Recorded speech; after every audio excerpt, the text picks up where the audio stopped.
No dia 11 de fevereiro de 1947, chega em Urucânia o Padre Antônio. Em abril, chega o primeiro caminhão procedente do Espírito Santo, trazendo aproximadamente 50 pessoas. A maior parte eram alcoólatras, alguns deficientes físicos e outros doentes. Daí o início das romarias. Urucânia era pequena para suportar 10, 15 a 20 mil pessoas diariamente. Todos ansiosos por um conforto para seus males. Todos desejam ver, falar, tocar em Padre Antônio. Em quase 2 anos, foram 65 mil confissões, mais de 20 mil primeira comunhão de adultos. Por estes dados matemáticos, é fácil imaginar o trabalho insano do vigário. Maria concebida sem pecado, rogai por nós. Oração. Santíssima Virgem, eu creio e confesso a Santa Imaculada, Vossa Santa Imaculada Conceição, pura e sem mancha, ó Puríssima Virgem Maria, por vossa Conceição Imaculada e gloriosa prerrogativa de Mãe de Deus, alcançai-me de vosso amado Filho a humildade, a caridade, a obediência, a castidade, santa pureza do coração, de corpo e espírito, a perseverança na prática do bem, uma boa vida, uma santa morte.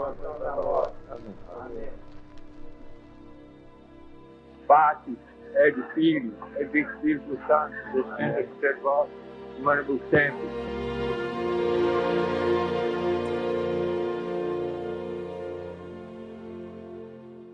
Eu gosto de saudade, muita saudade de Padre Antônio, muita saudade mesmo.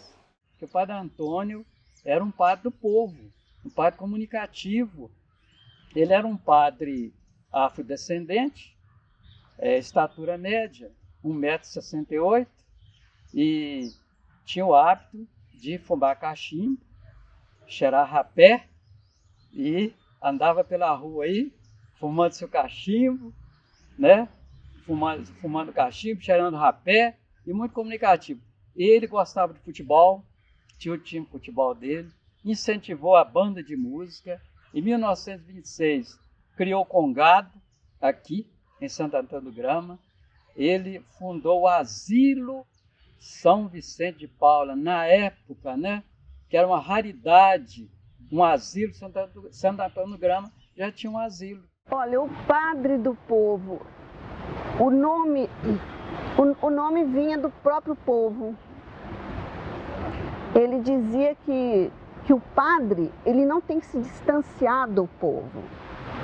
Ele tem que fazer parte do povo, ele tem que ser povo, ele tem que ir aonde o povo vai, e não o contrário.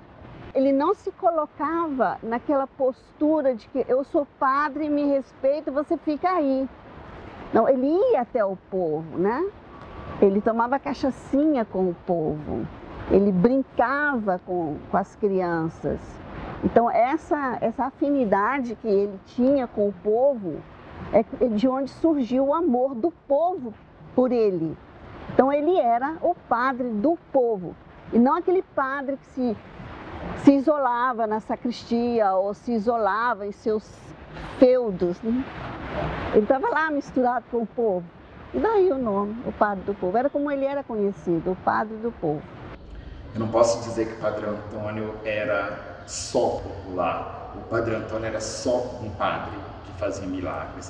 O Padre Antônio era um ser humano que, se formos debruçar sobre a história de vida dele, nós teremos muitos trabalhos, N trabalhos que possam estudar a trajetória de Padre Antônio sobre vários aspectos, sobre vários enfoques. Então, no início, quando eu falei assim, gente, escrever história de padre, eu não tinha muito interesse, mas depois eu fui ficando empolgado com a história do padre, sabe? Então, aquilo me emocionou muito, sabe? E eu cheguei à conclusão que realmente ele é uma pessoa fora de série, excepcional, Padre Antônio, sabe? E ele era uma pessoa completa, um padre completo. Eu definiria Padre Antônio como um padre da oração e da ação. Benedictio Deus Onipotente, Patris, et Filhos, et Espírito Santo.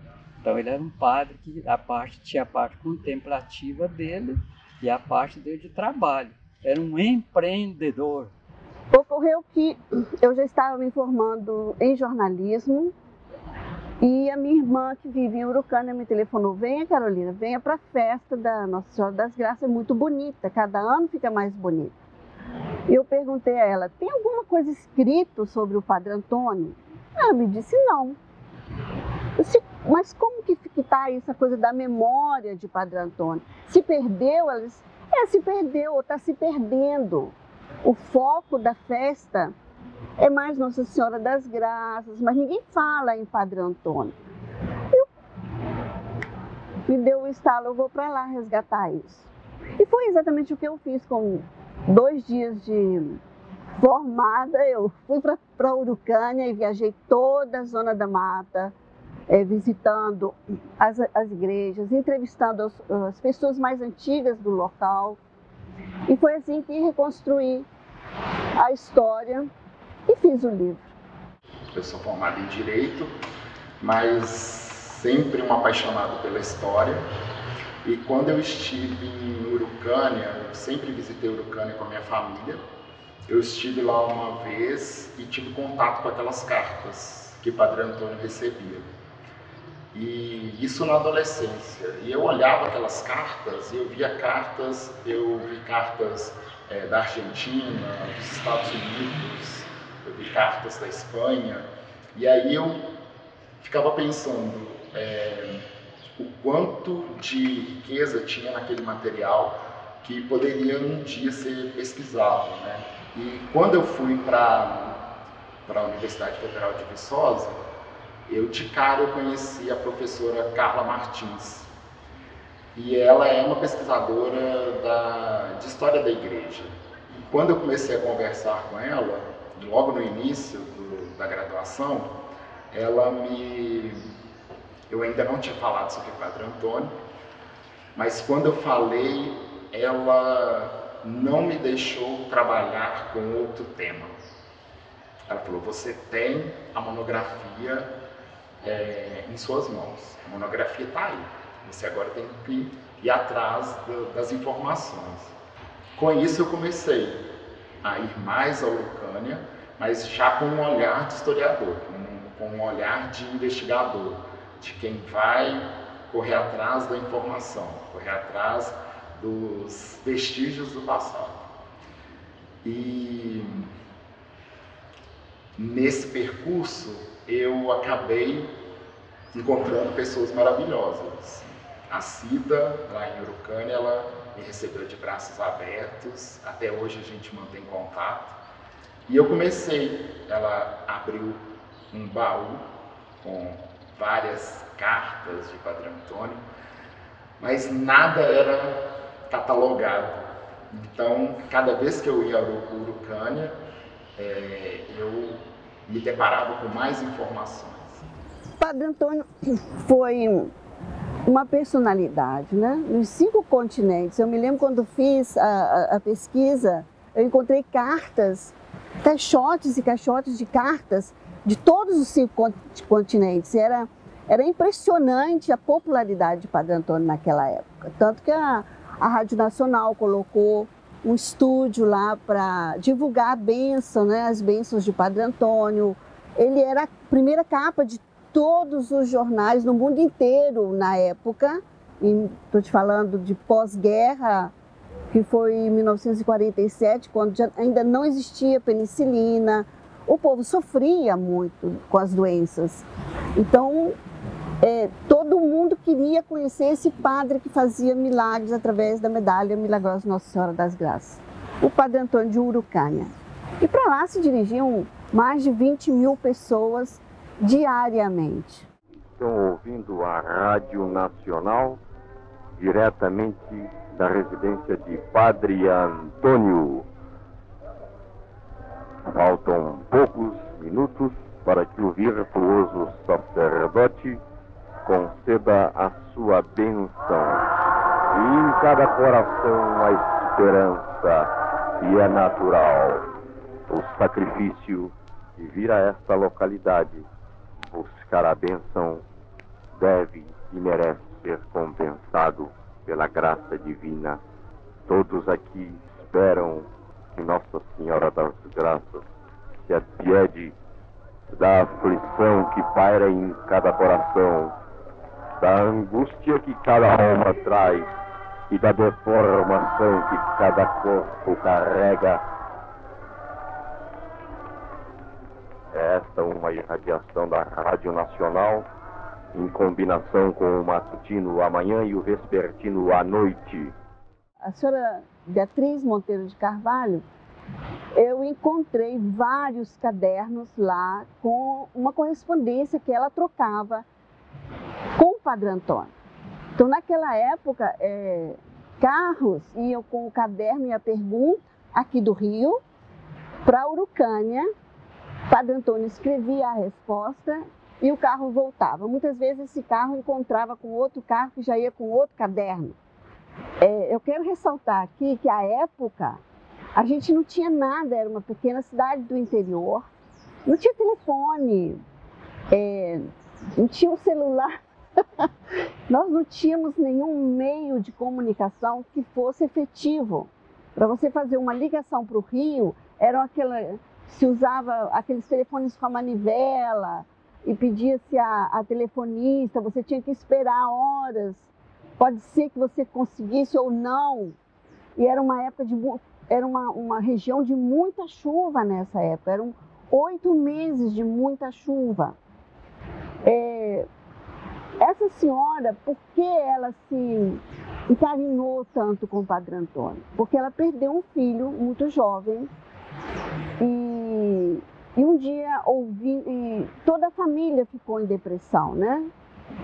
Ela especialmente não queria, ela já não conseguia mais superar essa perda e ela ouviu uma bênção de Padre Antônio e foi a partir daí que ela se afeiçoou a ele.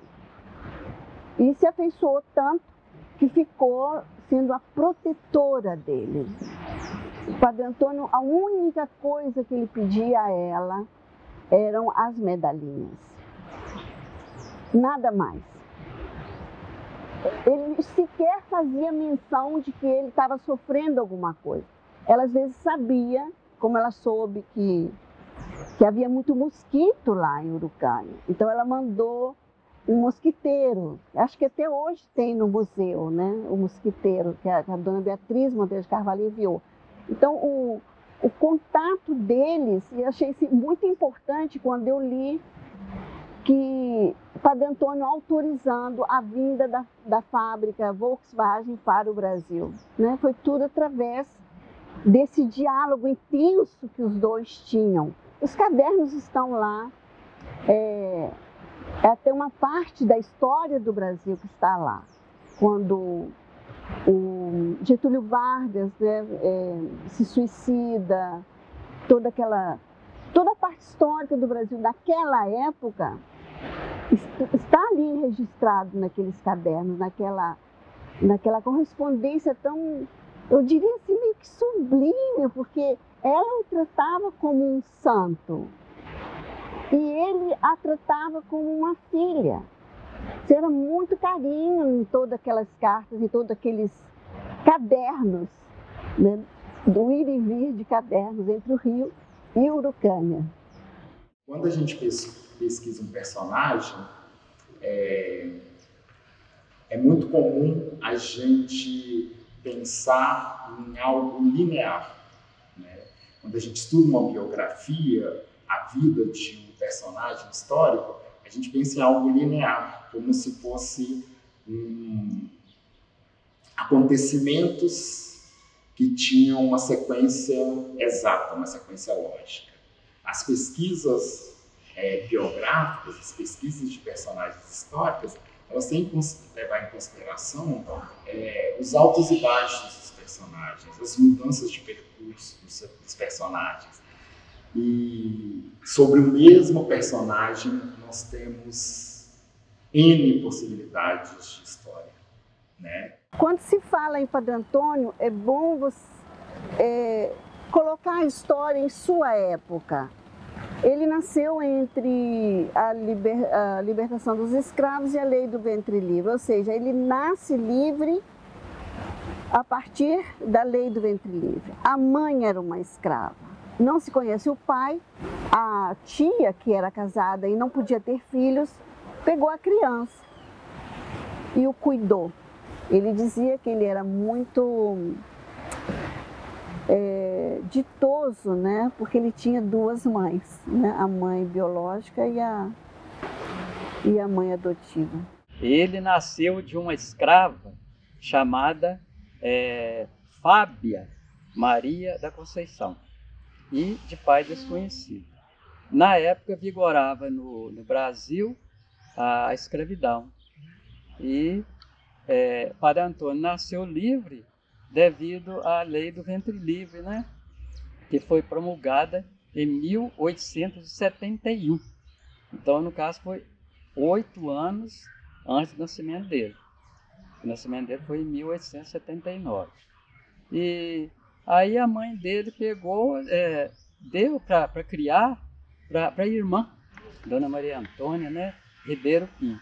E ela era casada com o Mansueto, que ele era músico, e era um casal sem filhos. Então eles acolheram aquela criança com muita alegria, com muita satisfação. E então eles viveram por algum tempo lá em Rio Piracicaba, e de lá eles vieram para Abricampo. Padre Antônio tinha na época 6 anos de idade.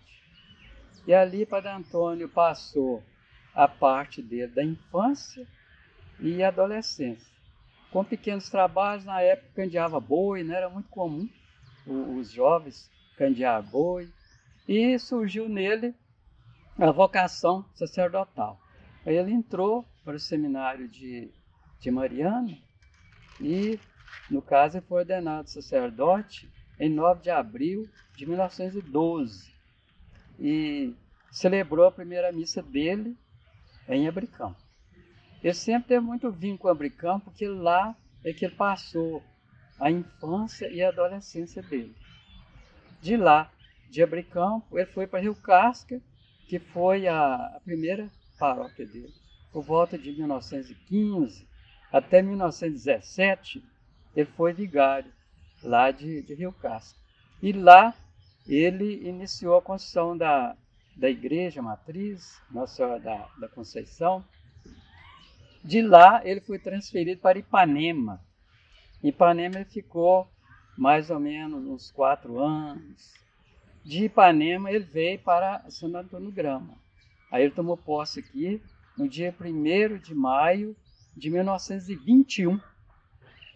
Quando o Padre Antônio veio para Santo Antônio do Grama, ele já era alcoólatra. E a mãe dele também era alcoólatra. Para mim, o Padre Antônio, e eu cito isso no meu trabalho, para mim, ele foi o que eu poderia chamar de um agente intercultural.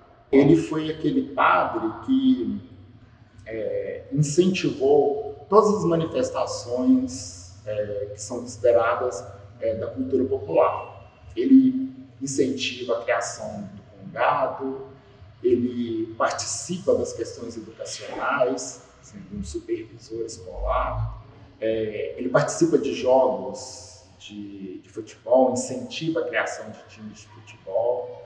Então, isso demonstra esse lado que eu considero como popular. E o que é mais evidente, né, é essa preocupação dele com o seu povo.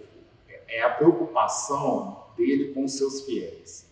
É a preocupação de manter presente no seio da igreja essas preocupações com a vida religiosa, essas preocupações com o cotidiano da igreja. Então, Quando eu falo que ele é um agente intercultural, eu tento demonstrar que ele circula, ele vai de um campo ao outro, ele vai de um ambiente cultural intelectual para um ambiente cultural popular. Eu não sei como, mas eu era muito novo, muito criança na época, mas me lembro perfeitamente de Padre Antônio, que foi caso em 1947. Ele veio para cá em agosto de 1947, ficou aqui até dezembro. E Rio Casca tornou-se uma cidade do mundo, porque gente de toda parte do Brasil e várias partes do mundo vieram aqui. Porque os milagres de Padre Antônio, apesar do sistema de comunicação ser muito, muito pequeno na época, né? 1947, os milagres de Padre Antônio ultrapassaram as fronteiras do Brasil tranquilamente e foram parar para a Europa fora.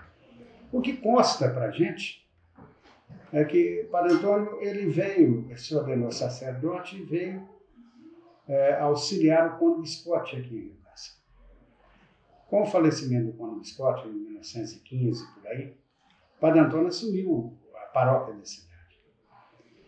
E ele era uma pessoa muito voltada para o social. Naquela época não existia legislação trabalhista, não tinha nada disso. Direito de trabalhador, nem se pensava nisso, né? Isso veio muitos anos depois, com o Dr. Getúlio Vargas.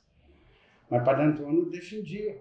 E a cidade era dominada pelos, falavam, os coronéis donos de terra, aqueles grandes fazendeiros. Muitos deles tiveram escravos. Então, não se tinha muito respeito pela pessoa humana. E um desses coronéis, Padre Antônio chamou a atenção de uma filha dele, e ele era o chefe político mora aí da cidade. E o que consta é que ele teria dito: o padre negro e que bebe cachaça não chama a atenção de minha filha. E conseguiu, com o arcebispo de então, tirar Padre Antônio daqui. Daqui ele foi parar em Ipanema, perto de Manhuaçu. Lá, um confronto com os coronéis fazendeiros também, dono da cidade. Ele foi mandado para Santo Antônio do Grão, era, na época, pertencia inclusive à comarca de Rio Casca, cidadezinha pequena. Lá ele bate em confronto com os coronéis, donos da cidade na época. Aí ele ia ficar sem paróquia, quando o padre José Henrique o convidou e o levou para Urucânia. Urucânia era muito pequeno, lugar muito pequeno, né? De dificílimo acesso, estrada de terra. Daqui a Ponte Nova era toda estrada de terra. Em Urucânia começaram os milagres de Padre Antônio. Mas aquilo começou a se expandir, a notícia começou a se expandir. Por quê? O pessoal vinha de Ponte Nova para Urucânia, fazia contato com a estação da Leopoldina, tinha telégrafo, né? E as comunicações, e aquilo começou a correr o Brasil. E o povo começou a ir para Urucânia. Só que lá não tinha nenhuma condição de receber a quantidade de romeiros que apareciam. Então começou a dar doença, o pessoal evacuava na rua, urinava na rua e tal. Quando ele passou aqui por Rio Casca, ele ficou muito amigo da minha avó, mãe do meu pai. E o que aconteceu? Meu pai já tinha formado em medicina, ele formou em 1930, e muito ligado a Padre Antônio. Ele foi a Urucânia e trouxe Padre Antônio aqui para Rio Casca. Porque Rio Casca era uma cidade já maior, com mais recursos, né? Tinha água potável, essas coisas todas. Eu me lembro perfeitamente, ali foi o quarto que o Padre Antônio ficou de agosto a dezembro de 1947. Me lembro perfeitamente, multidão de gente. Como me lembro, num almoço aqui, ele sentado aqui na cabeceira da mesa, ganhou uma lata de doce, que vinha 4 doces, goiabada, figada, persegada e laranjada. Abriram a lata, meu pai abriu, ele falou: Juquita, joga isso fora. Papai jogou dessa janela, aí as galinhas que correram e comeram, morreram envenenadas. Quer dizer, tentaram matar Padre Antônio várias vezes, com toda certeza. E a gente estava no hospital de Nossa Senhora das Dores, em Ponte Nova. E 15 dias antes dele falecer, ele falou para mim que não tinha nada para deixar para mim.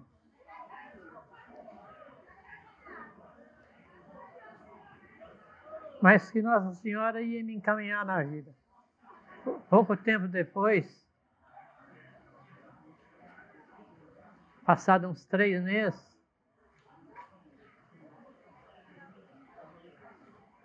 do falecimento do Padre Antônio,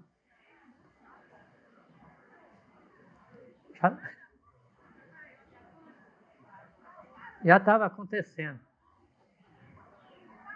Eu fui chamado por uma família para trabalhar no Rio de Janeiro.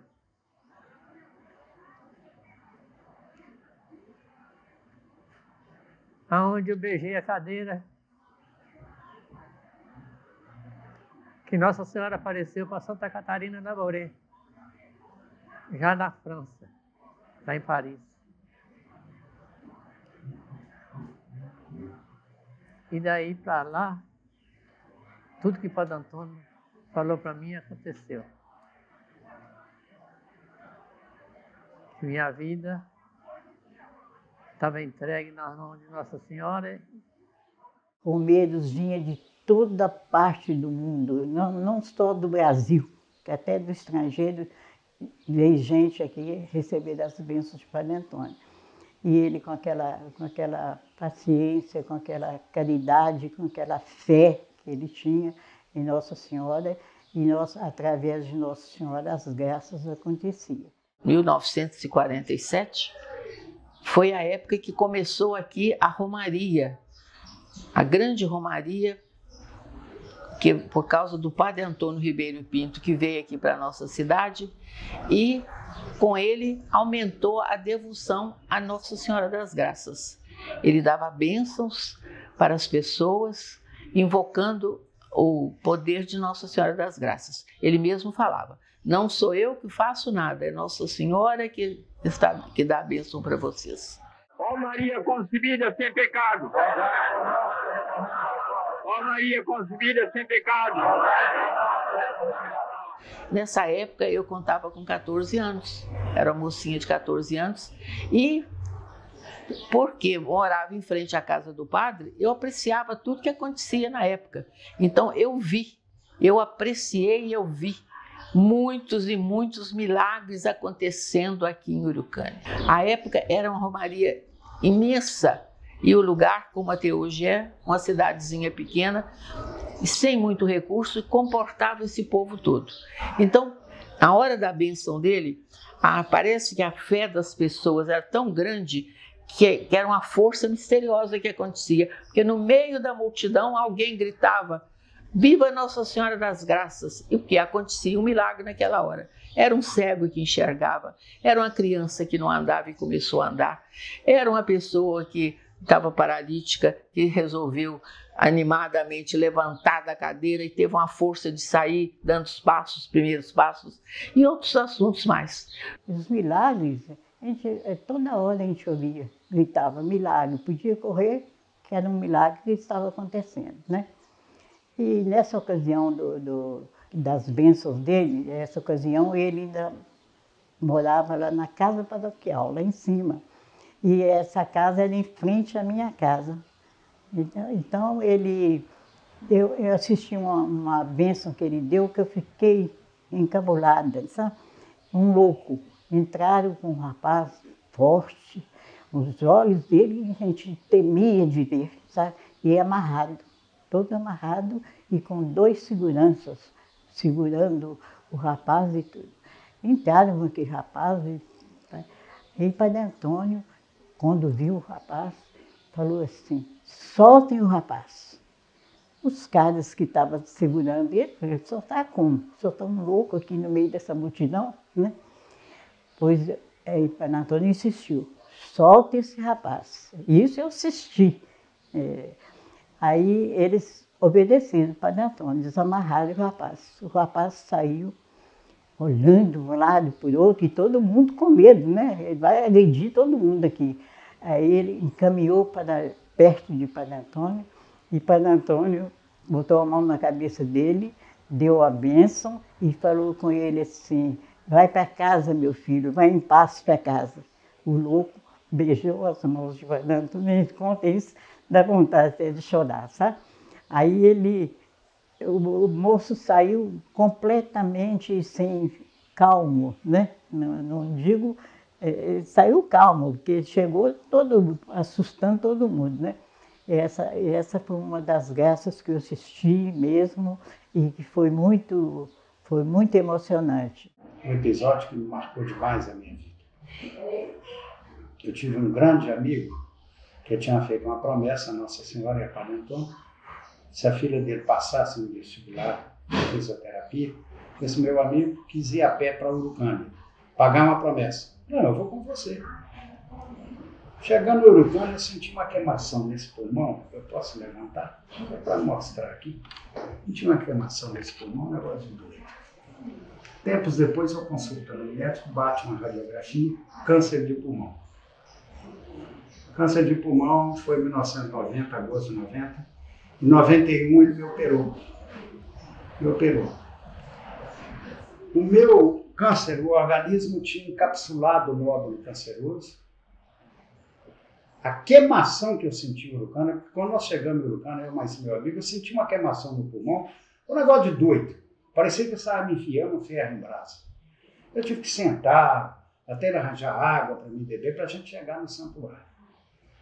O nódulo estava encapsulado, o médico tirou o nódulo, me deu alta 7 dias depois da cirurgia. Eu perguntei, doutor José Silvio Rezende, eu vou fazer agora quimioterapia, radioterapia? Ele falou, não, o senhor está curado. Eu não entendi isso aí, seu organismo encapsulou o nódulo, aí não tem metástase, não tem coisa nenhuma. Tirei o lobo superior do seu pulmão, você não tem nada. Eu pensei comigo na hora, eu estou morto e ele não quer falar. Perguntei para ele, eu posso beber? Ele falou, pode tomar seus uísques e tal. Coisa assim presente. Eu ia de 6 em 6 meses no consultório dele. Um dia eu contei para ele a história da queimação que eu senti no pulmão. Quando eu falei com ele, foi em Urucânia, pagando uma promessa para Padre Antônio e Nossa Senhora, falou, eu fui a Rio Casca, era a casa de um médico, na Romaria de Padre Antônio, eu saí de Belo Horizonte, Central do Brasil, eu fui em cima de um vagão da Central do Brasil até Ponte Nova. Lá a gente pegava um ônibus de Santo Antônio do Grama que chegava lá. Eu vi Padre Antônio na janela da casa do meu pai. O médico era meu pai. Aquela casa era a casa do meu pai. Falou, você pode estar certo, você foi curado por Nossa Senhora, Padre Antônio, desse câncer. Nós chegamos em Urucânia, o padre ainda não tinha chegado ainda lá na casa do Milagre, onde ele celebra, não. Aí depois que ele chegou. Então eu, meus companheiros, fiquei junto com ela, mas lá retirado, no terreirinho lá retirado. Aí tudo que ele chegou, meu pai falou assim para a mãe, agora o padre chegou. Aí dá um senhor que levou nós, que tinha orientado meu pai, que tinha falado com meu pai sobre o milagre de Padre Antônio, e nós já rezávamos para ele. Já tinha a medalhinha que esse senhor vinha sempre em Urucânia, já conhecia o milagre, assistia a missa. Então, foi lá, conversou com o Padre Antônio, que tinha lá esse senhor, cego, mas ele com a esposa e uma filha, que tinha ido até Urucânia para receber a bênção, a graça dele, que ficou sabendo que ele fazia uma oração e que poderia acabar pelo menos a dor da vista, porque doía muito. Mas que os médicos já tinham desenganado, que não tinha mesmo, a vista não cortava. Quando eles foram falar do Padre Antônio, o auxiliar dele, junto com quem levou nós, foi dar e disse que o Padre Antônio procurou, então fica perto dele e ergue a mão para me saber quem, que tinha muita gente. Então ele chegou e ficou aparelhado do lado do meu pai e ergueu a mão. O Padre Antônio perguntou, como é seu nome aí, preto? Meu pai já está pretinho, meu pai é africano, né? Aí, como é seu nome aí, preto? Felipe Santiago dos Santos. Aí eu disse assim, o que você está querendo? Você quer melhorar a dor? Só você enxergar. Aí ele falou, tenha fé viva, venha até aqui. Nem constou, ele não tinha nem feito a confissão dele ainda não. Ele foi fazer a confissão depois que ele chegou lá perto e eu queria ir lá, e eu seguro na mão dele, porque eu guiava ele, andava guiando ele, quando era mãe era eu. Aí eu disse, menina, larga o braço dele. Eu dizia assim, ele não enxerga, larga o braço dele. Menina, larga o braço dele. Larga, menina, o braço dele. E quando ele falou alto comigo, né, raivoso, ele chegou lá, me lá nervoso também. Aí eu larguei a mão, mas fiquei muito ansiosa para ver o que ia passar, né? Ele chegou, bateu a mão no ombro dele, assim. Conversou com ele, vai escutar o que o padre falou para meu pai. Não, isso aí eu não sei. O que ele falou? Por quê? A gente estava retirado e eles conversavam de pertinho. E ele abriu lá o portãozinho e não deu a mão, meu pai. Tinha uma escadinha, como tem ela até hoje lá. Está lá a escadinha. Só que eles beneficiaram dela, mas não tiraram aquela mesma. E não deu a mão, meu pai. Depois uma escada assim, eu dava a mão para subir e para descer. Ele não deu a mão, meu pai subiu. E acompanhou lá para dentro. Aí tiveram lá, ele fez a confissão. Depois, na celebração, ele mandou meu pai sentar, pôs um tamborete, meu pai sentou lá ao lado ali das cantoras que cantavam ali, né, durante a missa. Ficou sentada lá junto com aquele povo, nós cá embaixo, mas minha mãe e o pessoal, né? Pessoal não, nós cá. Aí, o que acontece é que, quando meu pai saiu gritando para o céu e terra. Viva a Senhora das Graças, e o povo batendo palma. Esse homem chorava que fazia dois, que levou nós, esse cidadão que levou nós, né, no caminhão. Ele batia palma, ele chorava, ele falou, não falei para você que você ia vir. Aí, não falei. Saiu enxergando, como morreu enxergando. Aí, dessa ocasião para cá, nós ficamos sabendo que, com a graça de Deus, existe milagre. Quem tiver fé viva, tem milagre. O Padre Antônio tinha fé viva. O milagre era algo muito importante, né? Ele dizia, né, de acordo com as informações que eu pesquisei, que não era ele o responsável pelos milagres, era Nossa Senhora das Graças, mas a presença dos fiéis era importante para ele, né? Não como uma estrela nos dias de hoje, né? Como o centro das atenções. Ele sempre voltava o centro das atenções para Nossa Senhora das Graças. E isso, nos livros que eu li sobre ele e na documentação que eu tive acesso, nas cartas que ele enviava, ele sempre procurava deixar isso claro, né? O milagre era algo importante, mas não era só, né, o milagre. Era essa participação na igreja, essa vivência religiosa que ele sempre buscou, que ele sempre procurou incentivar nos seus fiéis. Eu queria agradecer a Nossa Senhora tudo de bom que ela tinha feito por mim. Quando eu fazia minhas caminhadas de saída do Rio de Janeiro, na estrada, eu ficava pensando como é que eu ia fazer para fazer uma Nossa Senhora, porque na minha cabeça eu queria uma Nossa Senhora de uns 7 metros de altura. E consegui. Tudo darei a meu Jesus, por minha boa Mãe Maria, estrela brilhante, doce luz, causa da nossa alegria. Tudo a Jesus, tudo a Maria, tudo a Jesus.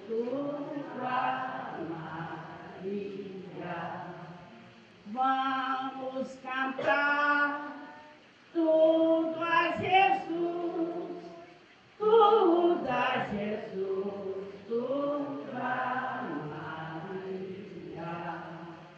Pela manhã, quando eu acordo, digo teu nome, ó Maria, e a brela peça então recordo, rezo com fé, Ave Maria, tudo a Jesus, tudo a Maria, tudo a Jesus, tudo a Maria. Essa devoção a Nossa Senhora das Graças é uma devoção assim, muito antiga. Nossa Senhora apareceu na França, né? Apareceu como medianeira de todas as graças, e essa devoção foi crescendo no mundo todo. E essa devoção na França ficou tão grande e veio para o Brasil.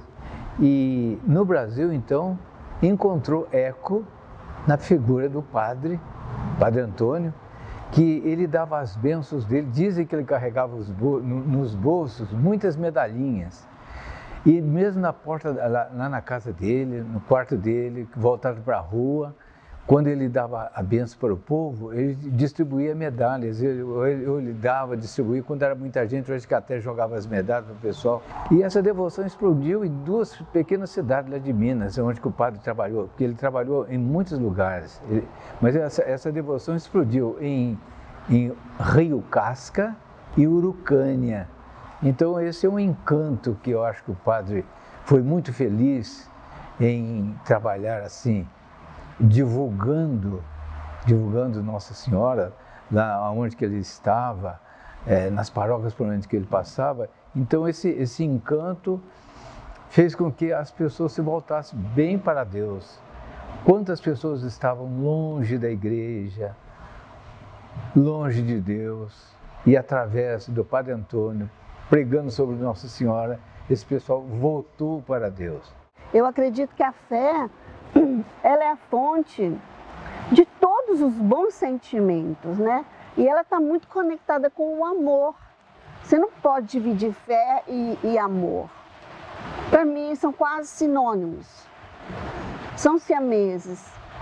Não dá para você dizer isso aqui é fé e isso aqui é amor. Não dá para separar.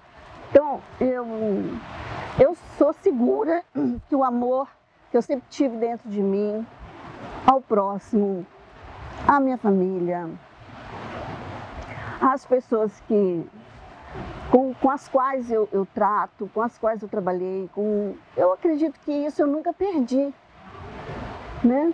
A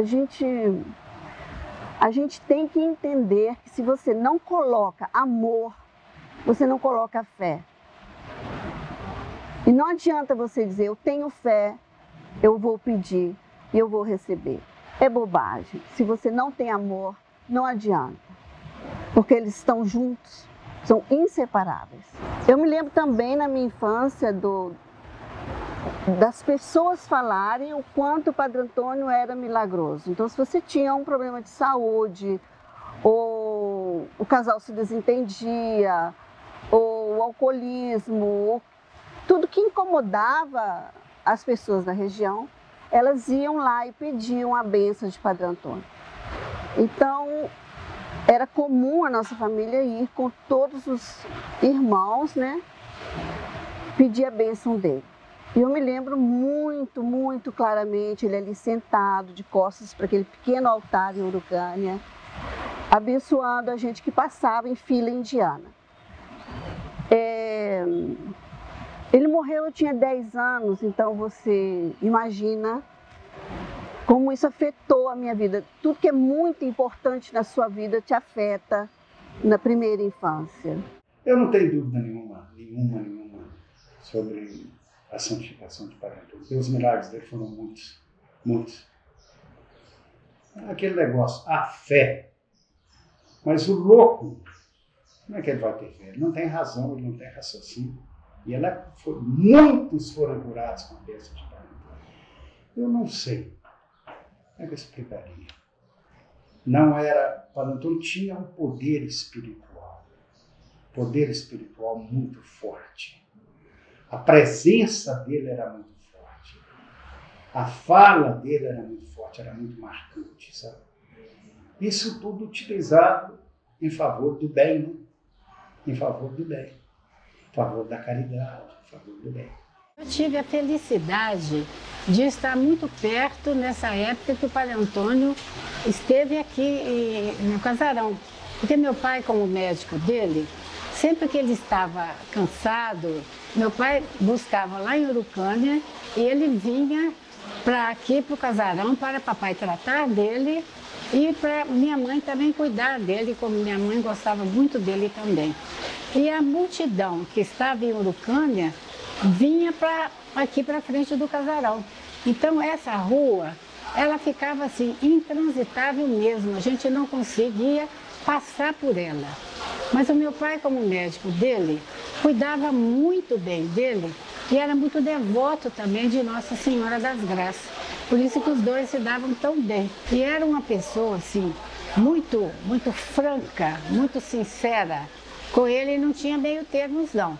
Outra coisa que eu presenciei aqui, as pessoas alcoólatras, viciados, inclusive um empregado aqui do meu pai, o Raimundo Maria, que era alcoólatra também, o Padre Antônio, dentro daquela nossa sala, aqui dentro da casa, ele dava a bênção para essas pessoas, passava o óleo, um santo óleo na testa, passava na língua e com muita firmeza falava com eles assim: nunca mais vocês bebam.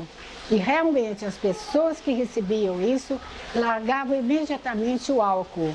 Me lembro muito até das coisas que ele gostava. E nós tínhamos uma xícara, que era a xícara dele, uma xícara de porcelana, e ele falava com minha mãe: comadre, café bem grosso, porque café tem que ser grosso e sem açúcar. Ele já não comia com açúcar naquela época. E a alimentação dele era como toda a alimentação de antigamente. Ele adorava uma carne de porco, ele adorava uma linguicinha frita, isso tudo a gente presenciou. Mas alimentava pouco, ele não alimentava muito. Mas o pouquinho que ele falava sempre: não, eu preciso comer pouco para eu estar de pé. Porque se eu comer muito, eu vou ficar de cama. Então são coisas assim do Padre Antônio que a gente não esquece. Mas ele tinha aquele hábito de levantar cedo, tinha os horários das orações dele, que era, apesar da casa ser barulhenta com criança, quando o Padre Antônio estava aqui, o respeito era geral. Então as crianças brincavam no quintal para não fazer barulho, para deixar o Padre Antônio ficar descansando. Ele não admitia mentiras, não admitia. Inveja, ele falava que não se podia ter inveja. Ele aconselhava muita gente e apesar de pequena, né, a gente ouvia os conselhos dele.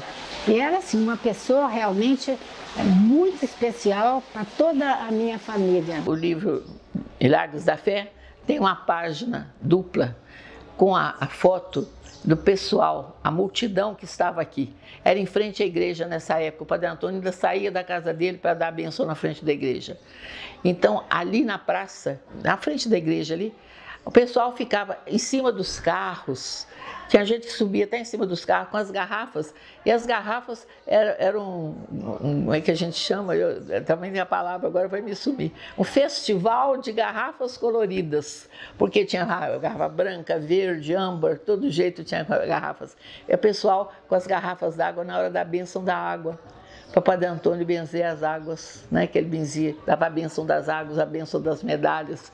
E quando ele dava a bênção das medalhas, às vezes eles mostravam um retrato dele, ele falava: tira o retrato desse bobo daí.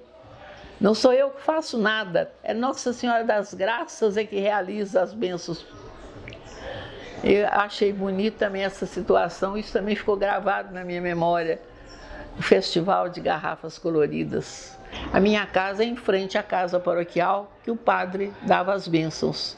Então ele mandou falar com minha mãe, que ele não era de aceitar as pessoas, não. E ele foi, aceitou o Álvaro Gonçalves. A primeira vez que ele viu o Álvaro Gonçalves, ele já gostou do Álvaro. Ele aceitou. Então o Álvaro era de dentro da casa dele. Ele foi e falou com o Álvaro, mandou falar com a mamãe que aceitasse o pessoal da Nacional aqui, porque era gente de bem. Aí a mamãe aceitou. Eles vieram aqui, usaram a minha casa para, como se diz, organizar a Rádio Nacional para transmissão, né? Colocaram um gerador lá no meu quintal. Então minha casa resplandecia de luz, quando o Urucânia estava com aquela luz muito ruim, né? Até 10 horas da noite nós tínhamos o barulho do gerador, mas a iluminação também. E outras coisas mais que eles faziam. É onde eles conseguiram montar direitinho aí a rádio que transmitia as bênçãos de Padre Antônio para o Brasil todo. Que os meios de comunicação da época fizeram para transmitir o momento da oração, né, que o Padre Antônio passou a fazer, até mesmo pela Rádio Nacional.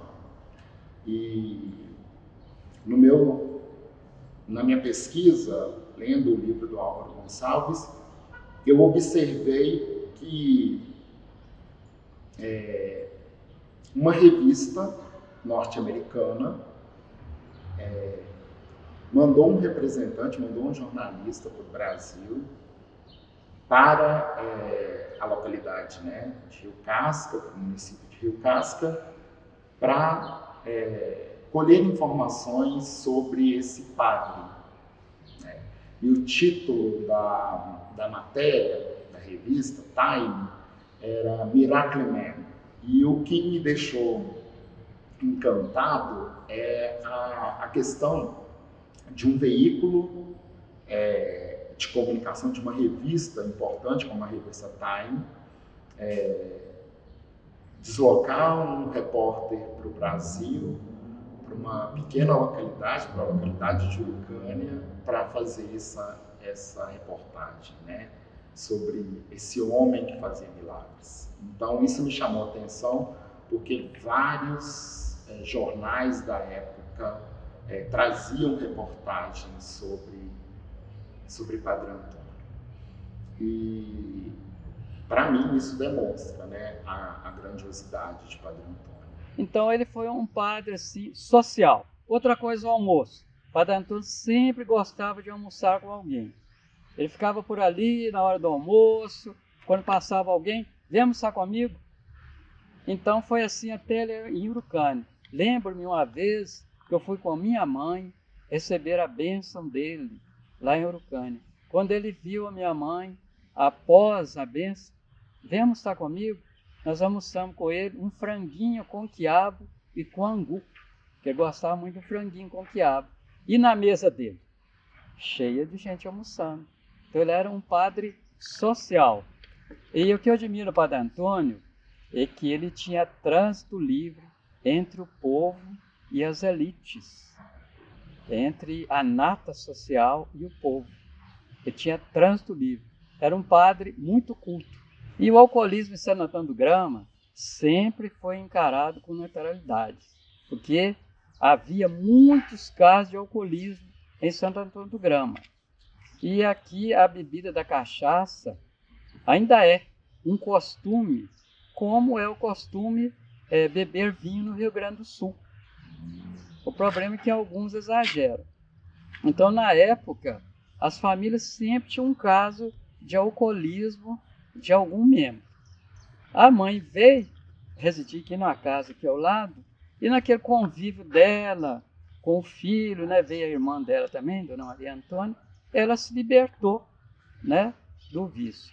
E lembrando que o alcoolismo é considerado doença, né, pela OMS, Organização Mundial de Saúde. Então, na verdade, é uma doença. Quando o Padre Antônio já havia se ordenado padre, ele se ordenou padre, já tinha os seus 33 anos de idade, ele pede a Nossa Senhora das Graças que passe o vício da mãe para ele. Ele era um homem e ele podia lutar contra esse vício, ele tinha mais forças que ela. Então, ela se cura. E quem adquire o vício do alcoolismo é Padre Antônio. Eu acredito também que o fato, naquela época, a região era muito fria, extremamente fria. E esse hábito do excesso de missas que ele celebrava, e também o hábito de sempre de estar esquentando o próprio corpo com uma cachaçinha, porque ele se movia de uma igreja para outra para celebrar as missas em cavalo. Era muito, muito frio a região, muito, extremamente frio lá. Como acredito até hoje na zona da Mata Mineira, na época de inverno, eu imagino naquela época que chovia 8 meses seguidos. Então o Padre Antônio adquiriu o vício. Dizem até que quando ele entrava na igreja para celebrar uma missa, ou um casamento, ou um batismo, ele ficava completamente sóbrio. E esse vício, ele só se livrou dele quando a mãe morre em 1900, se não me engano, 1928, que é quando os milagres começam a aparecer. E sobre o alcoolismo dele, sempre foi encarado aqui em Santo Antônio do Grama, gente, com naturalidade. Ele nunca escondeu que era alcoólatra. Tanto é que ele foi transferido, né, pelo arcebispo do Alves para São Sebastião do Grota. O povo do Grama fez caravana, foi até Mariana, pediu, solicitou ao Dom Elvésio que retornasse Padre Antônio para Santo Antônio do Grama. E o arcebispo aceitou a solicitação do povo do Grama e Padre Antônio voltou para Santo Antônio do Grama como 11º vigário. E quando foi por volta de 1935, Padre Antônio, com sua fé, com a força de vontade dele, com a determinação, com o exemplo da mãe dele, que com muita fé havia se libertado, ele também se libertou dessa doença, que alguns chamam de vício. E começou a dar as bênçãos dele aqui em Santo Antônio do Grama. Com isso, ele serviu de exemplo para os alcoólatras que passaram a procurá-lo. E ele dará a bênção de Nossa Senhora das Graças, distribuindo a medalha milagrosa. Quer dizer o seguinte: o alcoolismo nunca prejudicou, no caso, os ofícios religiosos do Padre Antônio. Nunca. Ele pesquisei aqui profundamente em Santo Antônio do Grama, nada encontrei que desabonasse a vida sacerdotal de Padre Antônio. A vida sacerdotal de Padre Antônio em Santo Antônio do Grama foi uma vida íntegra. A história de Padre Antônio faz parte do Museu Padre Antônio Ribeiro Pinto em Urucânia, mas aquele lugar onde estão essas histórias tem muita vida. Para mim, o museu, a casa onde Padre Antônio viveu, é um local de muita vida. Quando nós observamos os visitantes que vão à casa, é comovente você ver uma pessoa que se emociona ao tocar um lugar que Padre Antônio dormiu ou que Padre Antônio esteve presente. Então, para mim, aquele lugar é um lugar de muita vida, mas para outros faz parte da história. Aqui nesse museu aqui, ele trabalhou muitos anos, né? A intenção do Padre Antônio, a vontade do Padre Antônio era construir o santuário, mas ele presenciou o começo da terraplanagem, ele presenciou, isso foi em 62. E no dia que ele benzeu a pedra fundamental, ele disse essas palavras: essa casa será a casa de Deus, onde muitos benefícios virão desse templo sagrado. A fé que eu tenho nele é tão viva que eu rezo as pessoas. Eu rezo as pessoas e dou a medalhinha.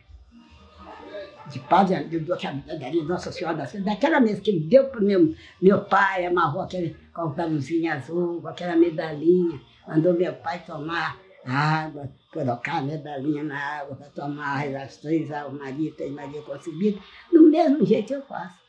Começar a novena Nossa Senhora das Graças. Quando fizer 10 dias, estiver aqui, fazer a comunhão lá. Viu, filhos de Deus? Quando for tomar a água da medalha, toca lá dentro d'água, reza as 3 Ave Maria. E diz 3 Ave Maria que conseguir ser pecado. Na terceira ejaculatória, diz que cai na água. Toma água e passa na testa. E passa também na paralisia ou no lugar afetado. Viu? E já tem muito tempo, sabe? Eu faço, não estou lembrada, já fiz mais de 1000 medalhinhas. Porque tem muita gente alcançando milagre mesmo. É muita gente alcançando graça mesmo. Eu gosto de ajudar os outros. Se você não pode dar um presente, uma palavra, uma oração, né? É muito bom isso. Estão ouvindo a Rádio Nacional, irradiando diretamente da residência do Dr. José Miranda Chaves, em que se encontra Padre Antônio, em combinação com o matutino amanhã e o vespertino à noite.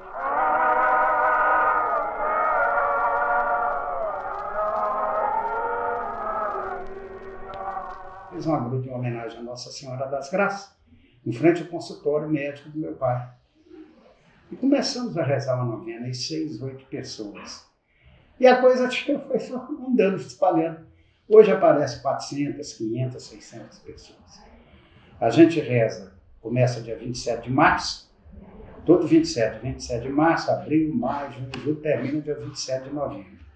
Entrei com um pedido de beatificação de Padre Antônio. Para vocês terem uma ideia, 12.000 pessoas assinaram o pedido de beatificação. Eu não tive a menor dificuldade para colher assinaturas pela beatificação. 12.000 assinaturas. Rio Casca, Santo Antônio do Grama, Abricampo, entendeu? Uma série de filmagens de milagres dele, que eu fiz, entreguei para o Monsenhor, para o arcebispo lá de Maranhão. E estamos esperando o processo de beatificação também. Sei que é uma coisa demorada, mas nós rezamos a novena aqui exatamente para pedir a intervenção de Nossa Senhora para que Padre Antônio seja considerado santo. Nós temos que ter amor à nossa pessoa, respeitar nós mesmos. Nós temos um respeito muito grande pela nossa figura. Quem respeita a si próprio, Deus escolhe nós para fazer alguma coisa para agradar o irmão. Graças a Deus, estou muito feliz. Meu pai deixou para mim, mas a minha mãe, uma boa herança da fé. Quem não tiver uma fé viva, não tem nada. Nós temos que ter uma fé muito viva. Um homem que viveu nessa terra só fazendo bem. A vida dele que a gente conhece, pelas que a gente lê, a vida difícil que ele passou, de moço pobre, dificuldade para estudar, o tempo dele no seminário, tem livros aí, hoje sempre está contando as histórias dele. E você vê, ele se ordenou padre e continuou a vida dele, só fez o bem. Então, se nós vivermos dentro daquilo que Jesus pede para a gente viver, a gente está se santificando. Não precisamos fazer grandes coisas, não. Você fazer aquilo que tem que ser feito. Ser uma pessoa dedicada ao mais simples. É aquele negócio, ser o irmão, olhar o próximo, amar o próximo. Então, isso é que santifica a gente nessa vida. Ele enfrenta tudo com muita força, com muita presença. Padre Antônio, lógico que eu não tive a oportunidade de conhecê-lo, mas ele faz parte da minha vida de uma forma que ele é muito... para mim, ele é uma figura muito forte. Padre Antônio, para mim, representa a força. O foco do meu trabalho é mostrar essa faceta de Padre Antônio que vai além do milagre, né? Esse ser humano que é muito maior do que as questões relacionadas ao milagre. O milagre, ele é fundamental, ele é muito importante na figura de Padre Antônio, na trajetória de Padre Antônio. Essa relação com o milagre, essa relação com a Nossa Senhora das Graças é que joga luz, né? Lança Padre Antônio para o mundo, né? Mas ele não é só o padre que faz milagres. né? O padre que fazia milagres, melhor dizendo, ele é um ser humano de múltiplas possibilidades de vida, né? O que eu concluo é o seguinte: Padre Antônio é uma figura excepcional, sabe? Serve de exemplo, de modelo. Vejam vocês que ele é afrodescendente, de origem humilde, um homem culto. O que eu admiro Padre Antônio, que ele tinha o costume de Dom Pedro II. Dom Pedro II, ele tinha um diário, ele anotava tudo. Então eles tinham medo do diário de Dom Pedro II, medo dele anotar. Padre Antônio anotava tudo. Ele anotou o dia que o cavalo dele morreu, ele anotou o dia do falecimento da mãe dele, o que ele pagou dos funerais da mãe dele, está tudo anotado. Isso facilita muito para o memorial, para, no caso, o levantamento histórico da vida dele. Então, Padre Antônio estará sempre presente na memória do povo de Santo Antônio do Grama, porque ele merece. Eu passei a admirar Padre Antônio, sabe? Como um empreendedor, um inovador. Ele, só de ter enfrentado o desafio do alcoolismo, ter vencido, porque na época não havia tratamento. A importância é o seguinte: sobretudo, ele é um grande exemplo para nós sacerdotes, um exemplo de um homem que se devotou a vida dele inteiramente para o seu sacerdócio, servindo a Deus. Foi um homem despojado, um homem pobre, humilde, e ele foi uma pessoa que todo mundo gostava dele, porque sempre atraía as pessoas, porque ele tratava todo mundo bem. Ele era um homem de Deus, e as pessoas viam nele a presença de Deus quando ele falava a respeito da salvação eterna, da Virgem Maria, da nossa condição de seres humanos, que devemos ser irmãos uns dos outros. Eu acho que o Padre Antônio, ele nos ensina a força de vontade, sabe? A determinação, desafio, transpor barreiras. É isso que a gente vê nele, um líder. Padre Antônio foi um grande líder, um líder nato. E isso para até as pessoas que não são cristãs. E para nós cristãos é a fé que nós temos, nós católicos, a fé que nós temos nele, a fé em Nossa Senhora das Graças. É isso que ele transmitiu. Nossa Senhora das Graças, orai por nós, orai. Nossa Senhora das Graças, rogai por nós, rogai. Nossa Senhora das Graças, que brilha no céu de anil. Nossa Senhora das Graças, abençoai o Brasil. Mais uma estrela brilhando lá no céu de anil. É Deus que está abençoando o coração do Brasil. Mandai, ó Nossa Senhora, lá do céu um olhar e um santuário na terra para nos ensinar. Nossa Senhora das Graças, orai por nós, orai. Nossa Senhora das Graças, rogai por nós, rogai. Nossa Senhora das Graças, que brilha no céu de anil. Nossa Senhora das Graças, abençoai o Brasil.